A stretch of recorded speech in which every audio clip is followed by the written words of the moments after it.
Deus abençoe nossas crianças.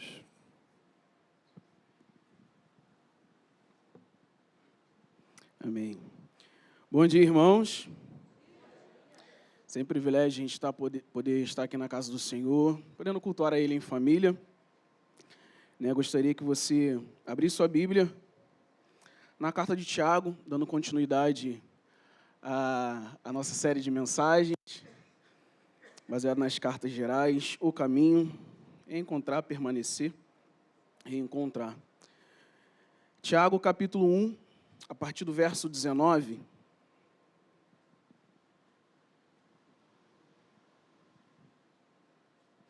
Carta de Tiago, capítulo 1, do verso 19 ao 27. Diz assim: Meus amados irmãos, tenham isso em mente. Sejam todos prontos a ouvir, tardios para falar e tardios para irar-se. Pois a ira do homem não produz a justiça de Deus. Portanto, livrem-se de toda a impureza moral e da maldade que prevalece, e aceitem humildemente a palavra implantada em vocês, a qual é poderosa para salvá-los. Sejam praticantes da palavra e não apenas ouvintes, enganando-se a si mesmos. Aquele que ouve a palavra, mas não a põe em prática, é semelhante a um homem que olha sua face no espelho e, depois de olhar para si mesmo, sai e logo se esquece da sua aparência. Mas o homem que observa atentamente a lei perfeita, que traz a liberdade, e persevera na prática dessa lei, não esquecendo o que ouviu, mas praticando, será feliz naquilo que fizer. Se alguém se considera religioso, mas não refreia sua língua, engana-se a si mesmo. Sua religião não tem valor algum. A religião que Deus, o nosso Pai, aceita como pura e imaculada é essa: cuidar dos órfãos e das viúvas em suas dificuldades e não se deixar corromper pelo mundo. Então, irmãos, nós sabemos que a carta de Tiago, ela traz uma doutrina, um ensinamento bastante prático. Lembrando da primeira igreja, dos primeiros cristãos ali que passavam por tribulações e por provações. Ela não fala especificamente sobre como nós devemos encarar questões teológicas, mas questões práticas do nosso dia a dia, como a nossa fé, ela é aplicada na nossa rotina, nos nossos desafios diários, ela revela a glória de Deus. E Tiago, no versículo 19, ele parte do início falando o seguinte: olha, tenham isso na sua mente. A ideia é que esse assunto, que ele vai trazer posteriormente, é que seja abordado, que ele governe o seu pensamento, o seu entendimento, como você olha a vida. Então, Tiago fala para aqueles cristãos: olha, nisso vocês têm que pensar. Tenham sempre isso na sua mente, ao acordar, ao viver o dia, ao dormir. Tenham sempre isso em mente. Estejam sempre prontos a ouvir, a ter uma reflexão, a ter uma pausa. Porque nós somos atraídos pelos nossos sentimentos. Estejam sempre atentos. Mas para ouvir quem? Ouvir a palavra de Deus. Na semana passada, nós ouvimos o pastor Jackson falando sobre como as provações elas são benéficas, são necessárias para nós, pois é através das provações que nós buscamos e adquirimos uma musculatura espiritual. E o propósito de Tiago é exatamente esse: formar em nós caráter semelhantes ao de Cristo, para que nós não sejamos envolvidos, para que nós não sejamos perseguidos simplesmente pelo fato das nossas crenças, mas por causa do Evangelho. As instruções de Tiago nos mostram que no momento da provação é que nós devemos parar, refletir, pausar. Para quem esteve no acampamento dos jovens, fica aí a reflexão, pegou a referência. No momento da provação é que ficamos mais suscetíveis a murmurar, a questionar algumas coisas, a questionar o que Deus ele disse. E aí passa na nossa cabeça, passa no coração: será que Deus disse exatamente isso? Será que é isso mesmo que eu estou ouvindo da parte do Senhor, de avançar mais, mas está doendo tanto? Mas está sendo tão difícil, tão complicado? Será que eu não estou entendendo as instruções do Senhor de uma forma errada? Porque, por vezes, a nossa crença, a gente parte do princípio que o Evangelho é um chamado, não ao sofrimento, mas a uma vida boa, a uma vida abastada. E quantas vezes é esse tipo de Evangelho que a gente tem escutado? E quando a aprovação ela bate na nossa porta, às vezes o nosso coração, ele questiona. Isso já aconteceu com você? Porque isso já aconteceu comigo. Quantas vezes a gente olha para o mundo, a gente percebe esse mundo que a gente vive, e parece que o Evangelho, parece que viver com Deus é algo muito difícil. Que por muitas vezes nós buscamos a Deus, buscamos a Jesus Cristo, entramos na igreja para que as coisas melhorem, e às vezes as coisas começam a dar errado. Existe uma habilidade, irmãos, muito valorizada no nosso tempo, que é a resolução de problemas. Se você é uma pessoa ágil, uma pessoa safa para resolver problemas, você é uma pessoa que já sai na frente. Inclusive, muitas vezes nós podemos usar essa habilidade em diversas áreas da nossa vida. Porém, existe um fator importante na nossa caminhada, que às vezes nós ignoramos, que nós não levamos em consideração quando a gente fala em tomar decisões. E esse fator é o pecado. E é por isso que Tiago alerta os cristãos: sejam prontos, rápidos, dispostos a ouvir. Reflitam antes de tomar as suas decisões. Reflitam, ponderem, antes de tirar as suas próprias conclusões. Tiago também afirma que eles deveriam ser tardios em irar-se. E quando a gente fica irado, quando nós estamos irados, a gente tende a fazer aquilo que não devemos. Quem nunca ouviu aquele conselho: olha, quando você estiver com raiva, não fale.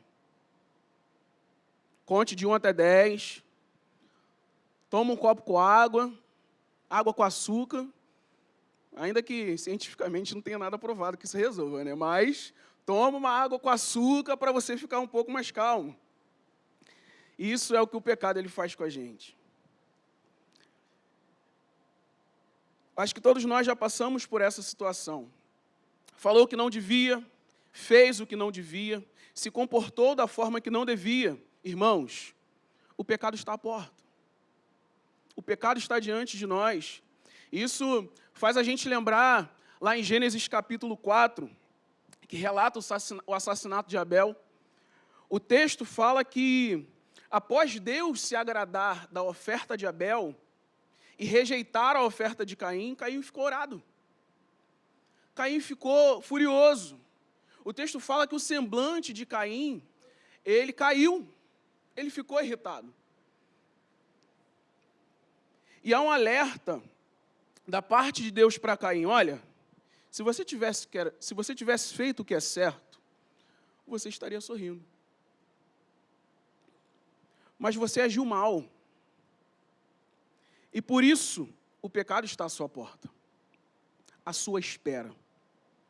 Ele quer dominá-lo, mas você precisa vencê-lo. E quantas vezes com a gente é assim, irmãos? A ira toma conta do nosso coração. E a gente já não consegue mais estar com alegria diante do Senhor. E a gente já não consegue mais estar com ânimo diante dos nossos irmãos.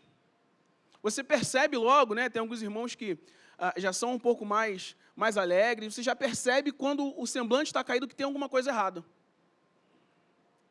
E, fulano já não está bem. E Tiago, ele nos alerta para que isso não tome o nosso coração, porque o pecado, ele está diante de nós. E vale ressaltar, irmãos, que a ira em si não é um pecado. Não é um pecado você se irar. Tanto é que nós temos vários textos que falam a respeito disso. Em Provérbios 29, 11, diz: o tolo revela sua ira, mas o sábio guarda para mais tarde. Ou seja, não é um problema se irar. Em Romanos 12, 19, diz o seguinte: não vos vinguei a vós mesmos, mas dai lugar à ira, porque está escrito: a mim me pertence a vingança, e é o que eu retribuirei, diz o Senhor. A ira, ela se torna um problema à medida que decidimos fazer justiça com as nossas próprias mãos. A gente ignora aquilo que a palavra de Deus nos diz, a gente ignora aquilo que a gente aprendeu até agora e decide agir por nossas próprias forças. Porque foi exatamente isso que Caim fez. A fonte da ira de Caim não foi Deus ter rejeitado a sua oferta. Já parou para pensar nisso? Se Caim tivesse que ficar irado com alguém, deveria ter ficado com Deus. Mas o que Caim faz? O problema de Caim era com Deus, mas ele quis resolver com seu irmão. Por isso, no versículo 20, Tiago fala que a ira do homem não produz a justiça de Deus. Talvez Tiago esteja ali implicitamente fazendo uma comparação entre a ira humana e a ira de Deus. A ira de Deus, querido, que ela é exercida de forma justa, de forma santa. Deus, ele se ira contra o pecado. Deus, ele se ira contra a desobediência. Deus, ele se ira contra a injustiça. Mas, em contrapartida, a nossa ira, ela é motivada por causa do pecado. E, por via de regra, ela é cheia de ódio, cheia de rancor, cheia de desejo de vingança. Se fizermos uma reflexão sobre os nossos dias irados, dificilmente a gente vai encontrar um episódio na nossa história em que a nossa ira tenha produzido algo bom. Na maioria das vezes, a gente fere alguém com as nossas palavras. Na maioria das vezes, a gente ofende alguém com a nossa postura. E, em alguns casos, a gente pode ir até para a violência física. Por isso, Tiago, no versículo 21, ele nos exorta os cristãos a libertar-se de toda a impureza moral, de toda a maldade que prevalece. E aí, Tiago, ele começa a vasculhar um pouco mais o nosso coração. Porque a nossa boca, ela fala daquilo que o nosso coração está cheio. Então, Tiago, ele começa a fazer um diagnóstico do real problema que nos faz ouvir pouco. Do real problema que nos faz falar demais. Tiago, ele começa a vasculhar e fazer o diagnóstico daquilo que nos faz se irar constantemente. E ele incentiva os cristãos a sondar o próprio coração. E aquilo que o nosso coração ele produz. Ele orienta os cristãos a rever as suas motivações, a buscar um relacionamento mais próximo com Deus. E aí, a gente precisa lembrar que o contexto daquela igreja, o contexto daqueles cristãos, era um contexto de perseguição. Então, é claro que nós passamos por provações diversas, é claro que nós passamos por tribulações diversas, mas os cristãos daquele primeiro século passavam por questões de vida ou morte, para saber se quando chegasse em casa, se o marido estaria lá, se a esposa estaria lá, se os filhos estariam lá ainda. Mas Tiago, ele encoraja esses homens, essas mulheres a permanecerem firmes e passar por toda e qualquer provação.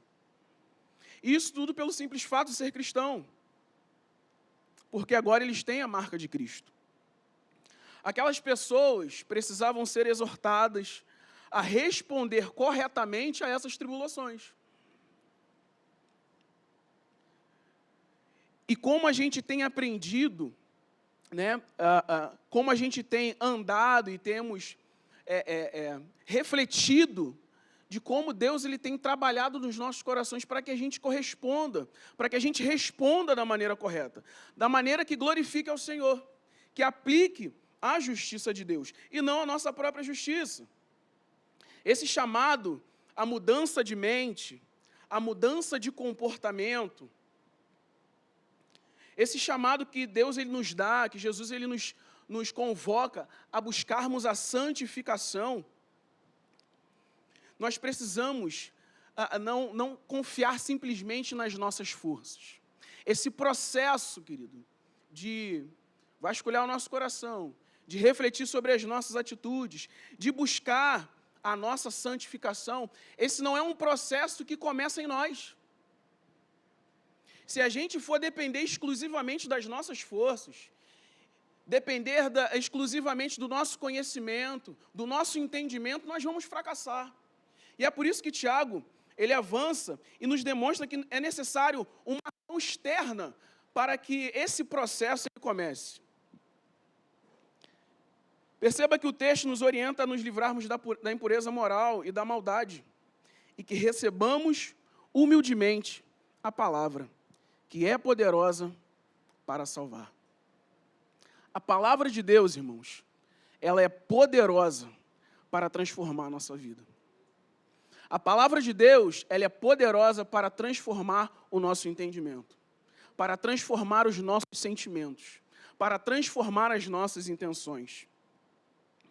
Devemos não só nos afastar, mas rejeitar tudo aquilo que impede que a palavra ache lugar nas nossas vidas, ache lugar nos nossos corações. A impureza de coração, a impureza do coração é semelhante aos espinhos e ervas daninhas que sufocam a mente, que sufocam a semente e impedem o seu crescimento, como a gente pode perceber na parábola do semeador, em Mateus capítulo 13, verso 4. É como se nós fôssemos agricultores, preparando o terreno do nosso coração para que recebamos a palavra. Há poder na palavra de Deus. Perceba a descrição da palavra de Deus em Hebreus capítulo 4, verso 14. Porque a palavra de Deus, ela é viva, ela é eficaz, é mais penetrante do que qualquer espada de 2 gumes, e penetra até o ponto de dividir a alma e o espírito, juntas e medulas, e é apta para discernir os pensamentos e os propósitos do coração. Essa é a palavra de Deus. Essa é a palavra de Deus.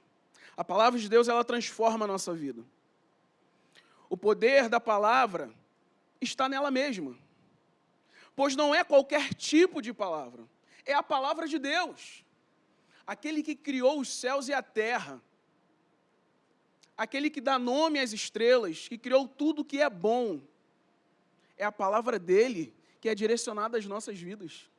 Aquele mesmo Deus, irmãos, que criou todas as coisas, a complexidade da vida, do corpo, das coisas, do ar, tantos elementos, tantos climas, esse mesmo Deus é que fala com a gente. O que seria, irmãos? O que é para o nosso Deus?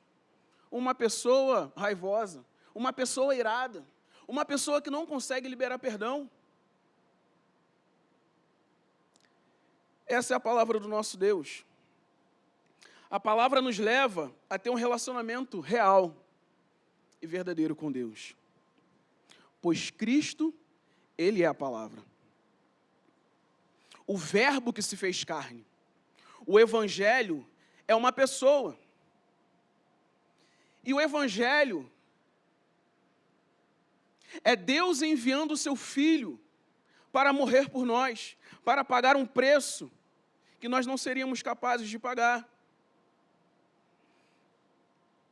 Esse Evangelho, essa pessoa, essa palavra, a partir de agora define a nossa identidade. E isso deve nos trazer completude. Isso deve nos trazer satisfação. Isso é mais do que motivo de nós estarmos completos no Senhor, nos sentirmos completos no Senhor. E pensando, irmãos, nessa transformação que a palavra ela faz na nossa vida, essa transformação que a palavra ela opera em nós, eu queria destacar 3 características da palavra de Deus. A palavra de Deus ela é prática. No versículo 22, Tiago fala para nos tornarmos praticantes da palavra, e não somente ouvintes. Porque aquele que ouve, mas não pratica, ele se engana. E essa é uma orientação, irmãos, que a gente recebe desde sempre. Você tem que praticar aquilo que você ouve. Você tem que praticar aquilo que você ouve. Você tem que praticar aquilo que você ouve. Se você é crente, você deve praticar aquilo que você ouve. Normalmente, e a gente precisa se atentar, que normalmente as cartas enviadas às igrejas do Novo Testamento, elas têm um caráter mais corretivo. Ou seja, já existe um problema. Então, as cartas, elas são escritas para resolver esse problema. Então, a gente entende que essa condição de somente ouvintes e não praticantes era uma realidade para a igreja para a qual essa carta de Tiago está sendo destinada. E Tiago trata isso de uma forma bem prática, bem intencional, para que as obras, para que a fé daquela igreja não seja uma fé morta. Porque Tiago ele vai tratando sobre esse assunto posteriormente na sua carta, que a fé sem obras, ela é morta. Se a gente não pratica aquilo que nós ouvimos, se a gente não pratica aquilo que a gente entende, se a gente não pratica aquilo que nós cremos, a nossa fé é inútil. A nossa fé não reflete quem Deus é. A nossa fé não reflete aquilo que a palavra de Deus, ela nos diz. E aí vale a nossa reflexão, vale a reflexão para a nossa vida. Quantas vezes, irmãos, nós ouvimos as orientações do Senhor? Quantas vezes a gente ouve a exortação do Senhor a respeito da nossa vida? Só que a gente não consegue encarnar essa crença. A gente não consegue tornar isso prático na nossa vida. A gente crê, a gente ouve, a gente crê, mas a gente não consegue tornar isso vivo no nosso dia a dia. A gente ora, a gente pede direção ao Senhor, a gente se derrama em oração, a gente derrama o nosso coração diante do Senhor, a gente se quebranta, a gente fica em contrição. Então, Deus, por sua bondade e misericórdia, nos responde, e esse é o maior milagre. Deus ouvia a oração de pecadores, Deus ouvia a oração de desobedientes, mas a gente não consegue ir além. A gente não consegue tornar isso uma verdade na nossa vida. Quantas vezes nós somos confrontados pela palavra? E por vezes a palavra, ela acha a guarida no nosso coração. Mas vem as tribulações, vem a provação. E logo essa vontade, logo esse fervor se vai.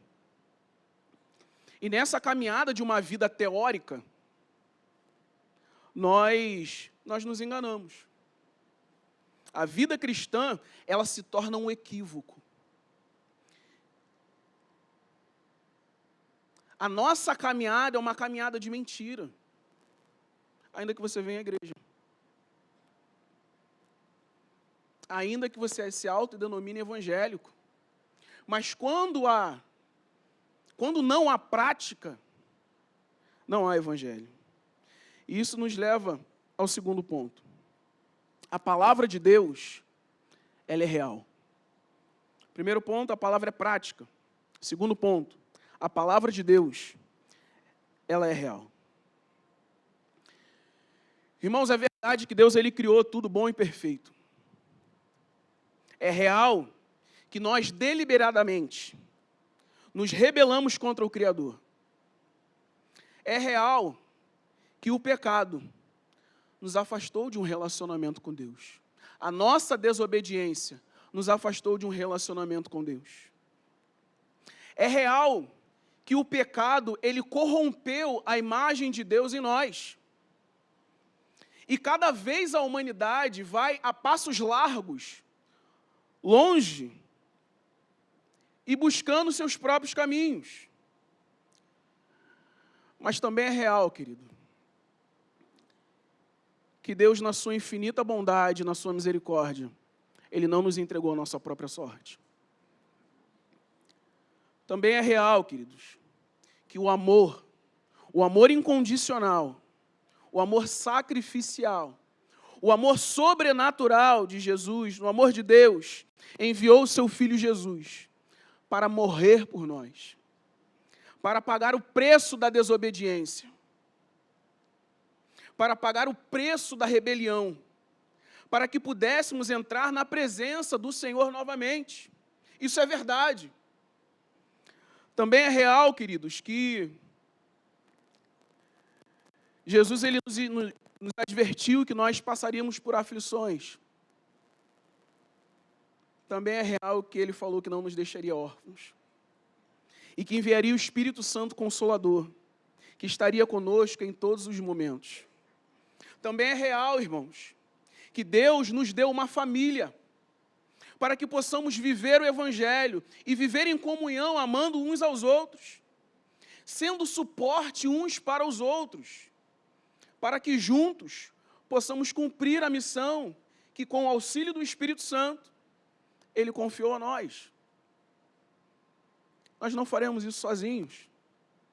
Irmãos, a palavra de Deus, ela é real. É verdade. Quando nós não cremos nessa verdade, a nossa vida se torna um engano. E perceba que Tiago relaciona o engano não à palavra, mas à nossa incapacidade de praticá-la. A palavra ela permanece santa, justa, verdadeira. O problema não está na palavra, mas está em nós, que não conseguimos buscar um relacionamento com o Senhor.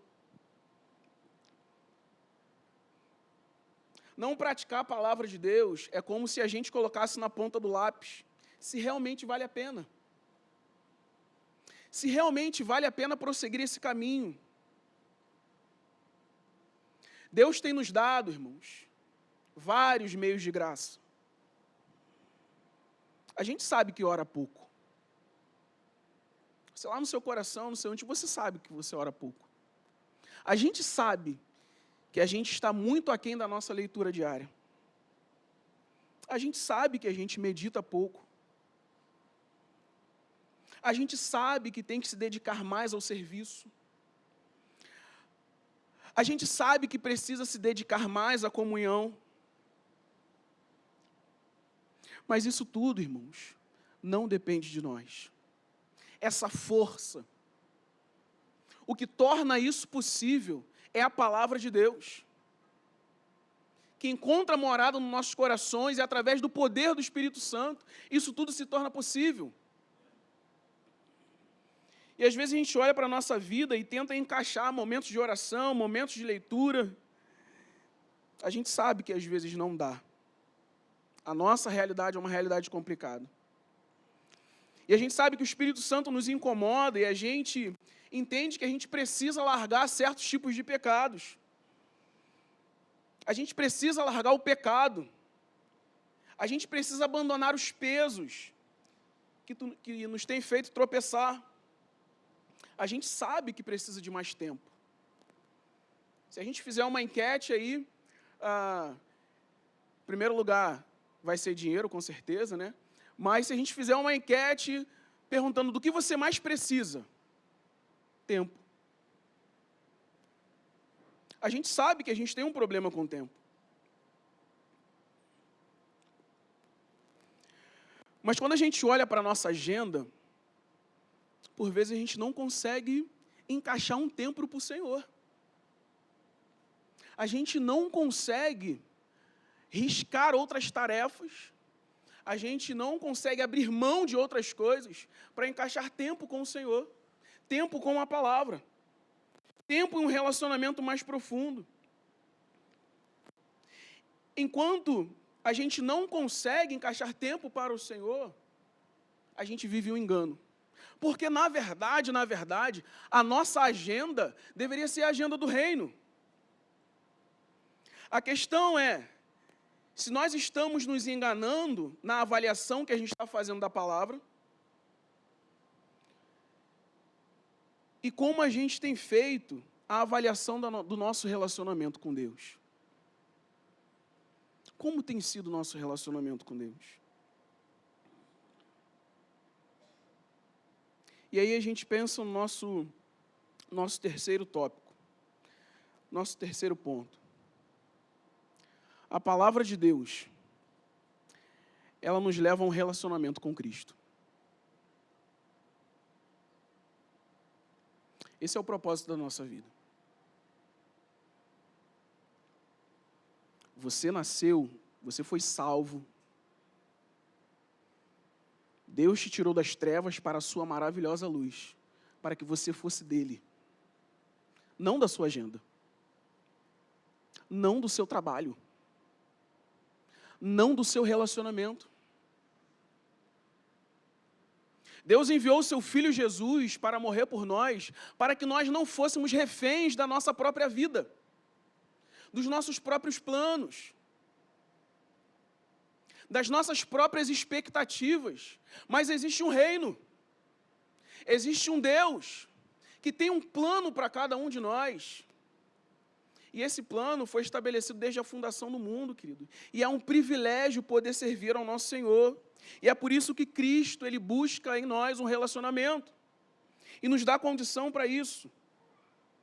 Nos versículos 23 e 24, Tiago fala o seguinte, aquele que ouve a palavra, mas não a põe em prática, é semelhante a um homem que olha a sua face num espelho.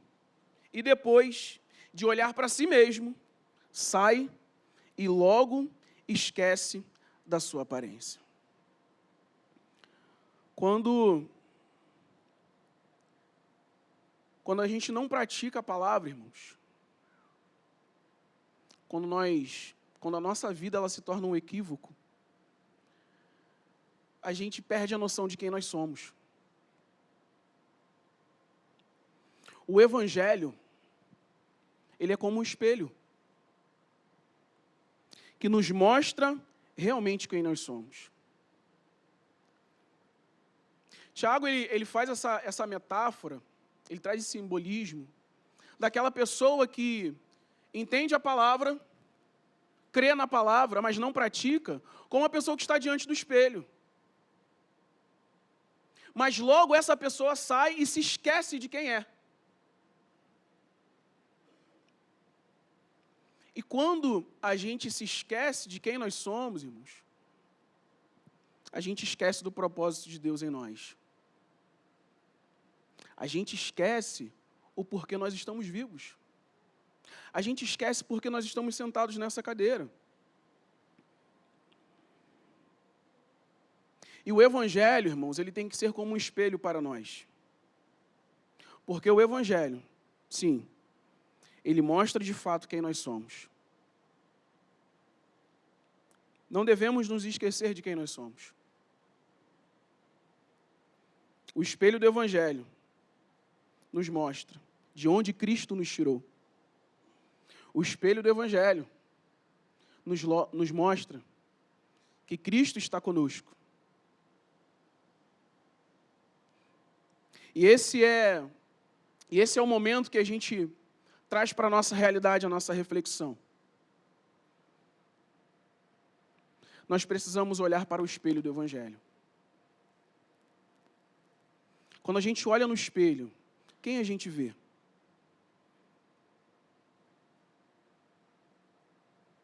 Será que eu vejo os meus erros? Será que eu vejo a minha culpa? Será que eu vejo a minha incapacidade? Ou será que quando eu olho para o espelho, eu vejo alguém que foi lavado e redimido pelo sangue de Jesus. Quando eu olho para o espelho, será que eu vejo alguém que teve os seus pecados perdoados e tem convicção de que nenhuma condenação há para os que estão em Cristo Jesus? Não importa o seu passado, irmão. Não importa quem você já foi. Não importa o que você já fez. O Evangelho, ele tem uma nova vida para nós. A palavra de Deus, ela é viva, ela é eficaz. Ela transforma o coração do ser humano. E esse é o momento, irmãos, para finalizarmos. Esse é o momento de nós ficarmos irados, como falamos no começo do sermão. Irados com a nossa superficialidade espiritual. Esse evangelho raso, um evangelho sem vida, um evangelho sem vibração, sem emoção. A gente não consegue enxergar o que Deus ele tem feito. E é claro que Deus ele tem feito. A gente só não consegue enxergar. Esse tem que ser o motivo da nossa ira, da nossa indignação. Mas uma ira, querido, com um inconformismo santo, que nos leve aos pés de Jesus e diga: Senhor, eu não quero mais viver assim. Eu creio que Tu és o Cristo, Filho de Deus.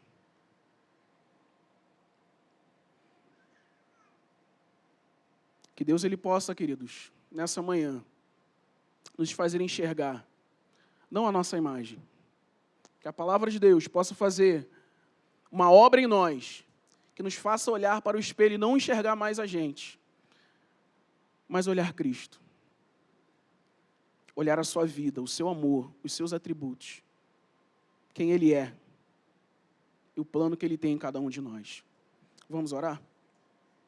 Senhor, graças nós te damos, porque não fomos nós quem escolhemos a Ti, Deus, mas foi o Senhor quem nos escolheu. E como Teu povo, Pai, nós queremos nos humilhar na Tua presença, Senhor. A gente quer submeter, ó Pai querido, a nossa vida a Ti, Deus. A gente quer submeter, Deus, os nossos planos a Ti. A gente quer submeter, Pai, a nossa rotina ao Senhor. Nos ajuda, Pai. Nos ajuda porque, por vezes, temos vivido para nós mesmos. E o Senhor tem sido um apêndice na nossa história. O Senhor tem sido um detalhe na nossa história. Tem misericórdia, Pai. Tem misericórdia de nós, Senhor. Tem misericórdia de nós, Senhor. Muda a nossa vida pelo poder da Tua palavra. A gente crê na Tua palavra, Deus. Que ela é apta para discernir as intenções, ó Pai, do coração. Que a Tua palavra, Deus, possa achar lugar nos nossos corações, Deus. E que possamos frutificar, Deus. Que possamos, ó Deus, darmos os mesmos frutos de Jesus. Que possamos permanecer no Senhor, Deus. Que a nossa vida, Deus, seja uma oferta a Ti, uma oferta de gratidão e de amor. Em nome de Jesus, ó Pai. Nós cremos no Teu poder. Nós cremos no poder do Evangelho. E nós cremos no poder da Tua palavra. Muito obrigado, Deus, porque o Senhor não desiste de nós, apesar de quem nós somos. Muito obrigado. Te agradecemos em nome de Jesus. Amém.